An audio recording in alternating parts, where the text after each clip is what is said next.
A guy who broke it right here exclusively on Red Card 2 weeks ago. We want to give him the respect, but we also want to congratulate him and thank him for joining us and giving us that scoop about Giovinco arriving earlier. Contributor with DiMarzio, David Amoyal. David, good evening and thanks for joining us.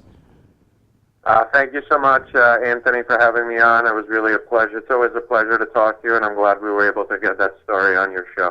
Unbelievable, David. What a date has been here in Toronto. What a date has been in MLS. Giovinco's arrival. And he talked about some interesting things today, David. I want to get your thoughts on it. I asked him about the play in MLS and if he's ready and if he's watched games and he understands how physical he is. And he mentioned that, Anthony, I'm going to use other parts of my game, my brain. I'm going to use other parts to compete and compete well in this league. Your thoughts on that first, David? Well, yeah, and I saw that question that you asked him, and I thought it was a very good question to ask. And I think his answer was very good. Obviously, he can make up for the fact that he is the size that he is, but he's been able to make up for that.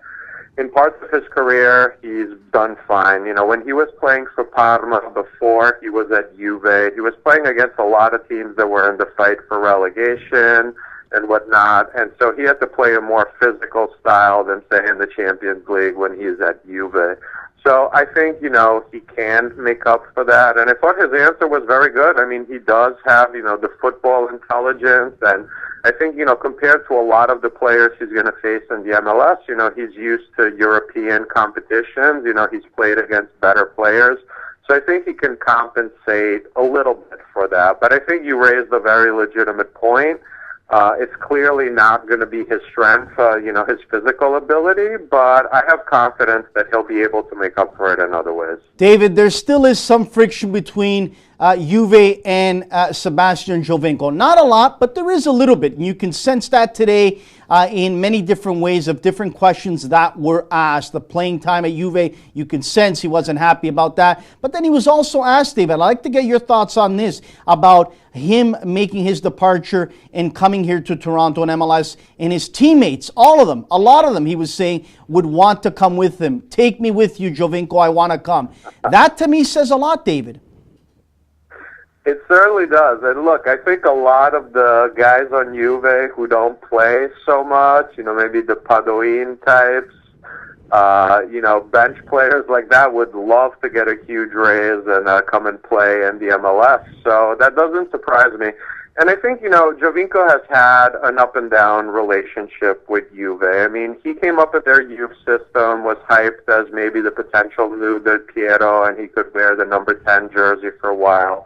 They sent him off to another team at Parma on co-ownership deals, which are really something pretty unique to Italy. So it really wasn't that Juve had given up on him, but they also were like, you need to prove to us that you're good enough to play for us. And to be fair to Giovinco, he more than did that part at Parma. He had a sensational season. Juve paid a lot of money to bring back a player that they essentially had already owned. So if you think about that, it's kind of an odd relationship. It's like, Giovinco had proved to Juve he was good enough, and then he comes back to Juve. And I think Juve did give him more than a fair chance. He was a starter when he came back. He didn't do particularly well.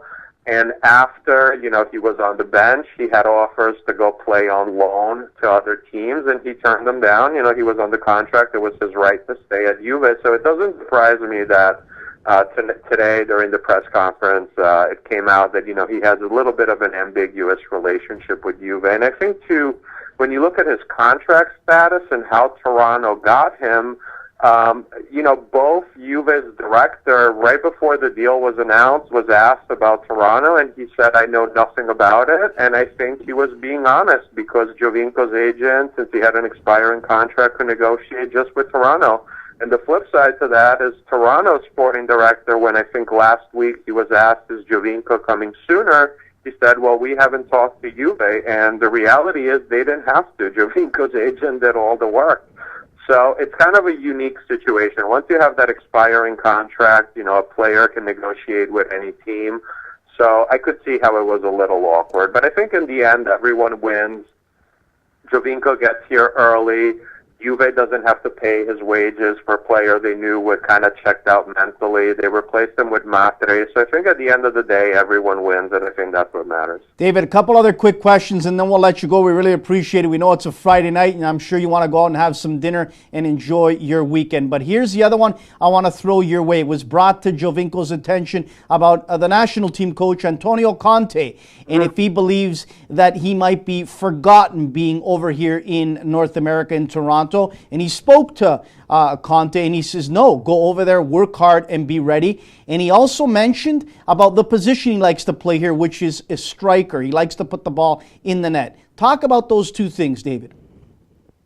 Well, I think, if you told me that there was any other coach than Conte with the Azzurri coaching Italy's national team, I would say that Giovinco going to play at MLS would really hurt his chances on the Azzurri. But Conte has a strong relationship with Giovinco. He always defended him when he was Juve's coach, when Giovinco was criticized quite a bit by Juve fans. So they have a strong relationship. Conte, took over the national team, and although Giovinco had barely played at Juve, he still selected him, made sure Giovinco had the number 10 jersey.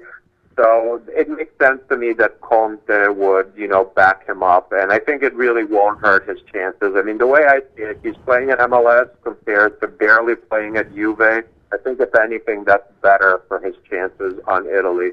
And I think Conte's statements about MLS, I think it was about 10 days ago or a week ago, he talked about what an up-and-coming league it is, and you're going to see a lot more young Italian players going there. And I have to tell you, in Italy, those statements surprised a lot of people, and I think that Giovinco said today that Conte would like to coach in the MLS one day.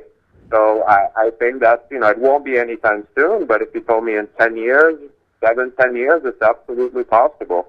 Absolutely. So I think, that's great for Giovinco.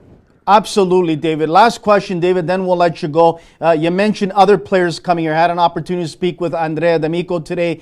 We talked about a number of things, but I also spoke with, earlier on in the week, with a former Toronto Blizzard, the first Italian of name to come here way back in North American Soccer League, Roberto Bettega. And he was so happy for Giovinco. He was happy of his arrival here. And I discussed with Roberto Bettega some of the challenges he had when he came here to Toronto that he sees that might be a lot easier today in 2015 for Giovinco. A lot more support, a lot more people wanting to help him in many ways. But also, I was told that do not be surprised if Dinatale still ends up in MLS. This, to me, says a lot, David. Yeah, and I think it's great that you bring up Bettega, because he's a little bit from before my time, but he's a legendary Juve striker. So Giovinco isn't the best former Juve striker to play in Toronto, so it's great that you bring that up. And yeah, the Dinatale story is legit. I mean, I can tell you on the last day of the transfer window in Italy, which was Monday, we reported that, an MLS team had made a very substantial offer to Dinatale, 2 years, $8 million, which for him is a substantial raise. He plays, at Udinese, and they don't pay big salaries. I think, in dollars, he earns about $1.5 million after taxes. So $8 million over 2 years would be a big raise. Now, it's interesting that Joey Saputo, who, is the owner of Montreal Impact, yesterday said that Dinatale is just using MLS to negotiate a higher contract with Udinese. I don't know if that's particularly true. Dinatale has said that he'd like down the road to maybe play abroad. But the thing with Dinatale won't be like Giovinco. Say he comes to MLS, he's going to finish the season in Serie A because he's trying to catch up to Baggio's record of goals in Serie A. I think he's just 3 behind him. So Dinatale wants to finish the season for sure. But I wouldn't exclude that, he joined in July, which is when we expected Giovinco. I think, it would have to be the right team, the right offer.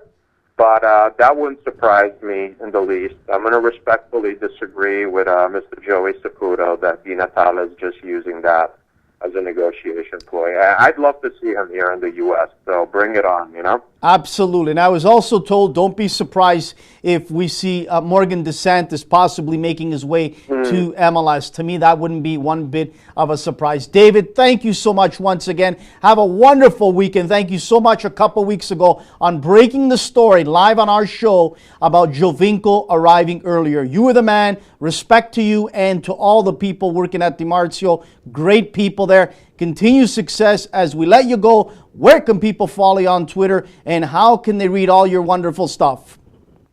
Oh, great. Well, first off, the scoop's really DiMarzio's. We were working a lot on the Giovinco story, but he had that, and I'm glad we broke it on your show. And yeah, you can read me on his site, gianlucadimarzio.com. We have an English page.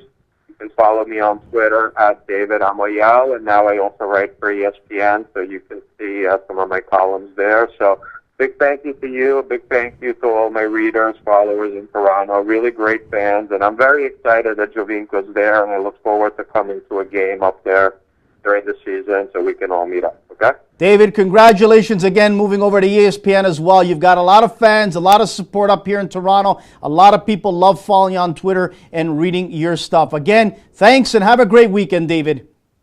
You as well. Take care. Ciao. David Amoyal, he is a contributor with the DiMarzio site and also ESPN.